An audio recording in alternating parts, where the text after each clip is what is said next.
Okay, so this is the final sort of lesson debrief and evaluation on our Twitter experience. Sue's here, government and politics. Jill's here for maths, and me, Matt, for economics. Bearing in mind in this conversation that I am perhaps the one who's been using Twitter a lot over the last few years, and Sue and Jill are more new to it, really. Okay, so the first question I was going to ask, in response to that lesson we've just seen, or the discussion we had with your maths students, Jill, how do you think the students responded? It was encouraging that 7 out of the 8 would actually think it would be useful. I mean, it is something to do at the start of the year. I want them to, for the brighter ones who should be expanding their maths knowledge if they're thinking university, I want to hit everybody. As we were saying before, they're doing their student personal statements and they need things on there. They need to be talking about why they like maths and examples and whatever. Yeah. And if they haven't done that, they can have a rather bare personal statement. Absolutely. So, the fact that at the end they will all seem to be positive and they weren't just putting their hands up, I don't think, for the sake of putting their hands up. No. I think it was a good... Yeah, sort of approach. That's what I find work. Yeah. It's like the first piece of homework. Yeah, well, that's it. And setting a piece of work on that at the start as well. Exactly what I do. I set in that first week, I tell them to follow me, and then that first week, at about 5 o'clock on one evening, I tweet something like, Twitter homework, please read this, or please find out this for tomorrow. And I walk into the lesson the next day, I give them all a piece of paper, I say, write down your homework.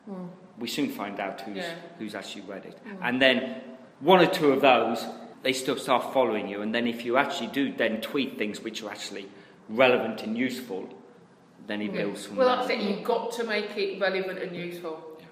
So remember, today's lesson is the first debate we're going to do. Should we pay people to be healthy?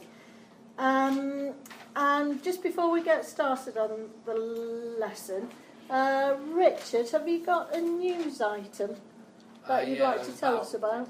Yeah, it was about, in Denmark, they once implemented a fat tax, which involved putting a 16 kroner tax on every kilogram of saturated fat that was on the product. Superb. Well done, Richard. Well, let's move on then. So we'll start this debate now. I'll give you a few minutes to just check what you're going to say in your groups. And Lewis is going to take charge. He's going to chair it, this first one.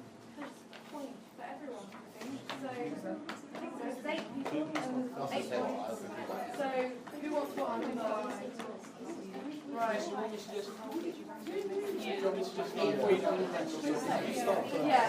pick a number. Daniel will take it. Do you want to try? 3, 7, 2. I mean, how would you feel about a teacher using Twitter to help you with your studies? I think it's a good idea because they can get information to us like at any time, and you're probably more likely to see a tweet than maybe check your school email address, because a lot of people don't really check their emails a lot, so it might be a better way of getting information to students. Check email. Is that just a growing thing that people just don't do their emails? Yeah, well, a lot of people might say, I didn't know the lesson was cancelled because I hadn't seen the email or something like that. So because you having to log on to something, is it? Whereas with Twitter, it's there. It's as soon as you pick up your phone. Are you one of those people that, as you walk out of a lesson, you're straight onto your Twitter or your Facebook, walking down the corridor, checking, see if something amazing's happened?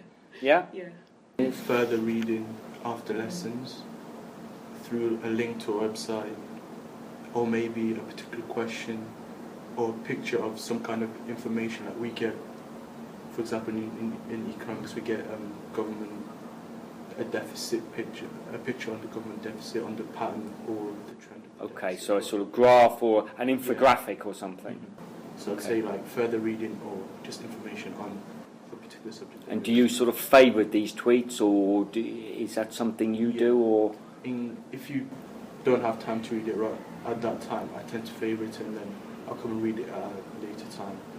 1,000 plus. So you've got potentially 1,000 followers there. Yeah. So you can push this out